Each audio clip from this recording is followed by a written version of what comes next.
If you're an artist and you're selling online and you've been told that your art is for everyone or don't niche down because you'll limit yourself, I need to show you why that advice is keeping your art invisible. So this is part 2 of my series of breaking down bad art advice using an e-commerce frame. I was able to build a multiple six-figure business in the last 2.5 years, and the way I think about art is completely different from what most artists are taught. So today I'm addressing something that's going to change how you create your listings, your photos, your descriptions, and here's the bad advice, is basically your art is for everyone and just make what you love and the right people will find it. That is one of the most generic advice I see a lot of people do. At first, it sounds empowering and it sounds like freedom, but what it really means is that you haven't decided who you're talking to.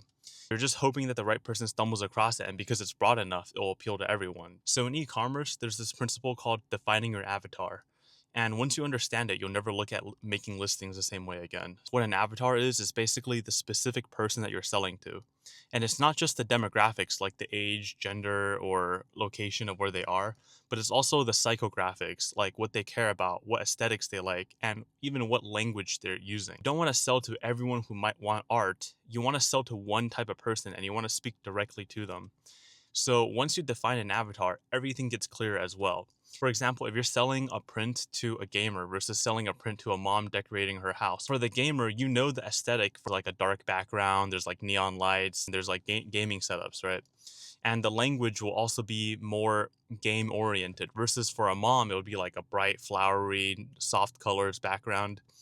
It's the same art, but the presentation is completely different because of how you define each avatar. A lot of the times what I see artists do when they're trying to make listing images, especially for print on demand, they'll just go to the Printify website, plug in their design. It could be a mug, it could be a canvas, whatever it is.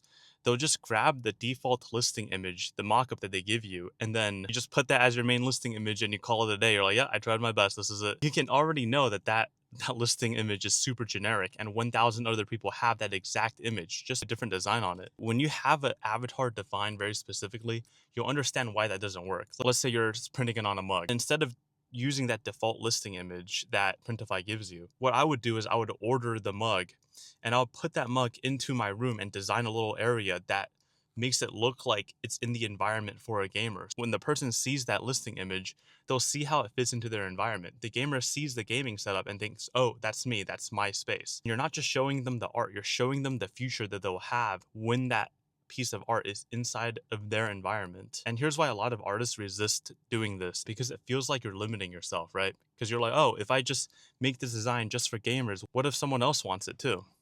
When you speak to everyone, you're connecting with no one. But when you speak to one person specifically, that person will feel seen. And ironically, other people will still buy, even if they weren't the focus.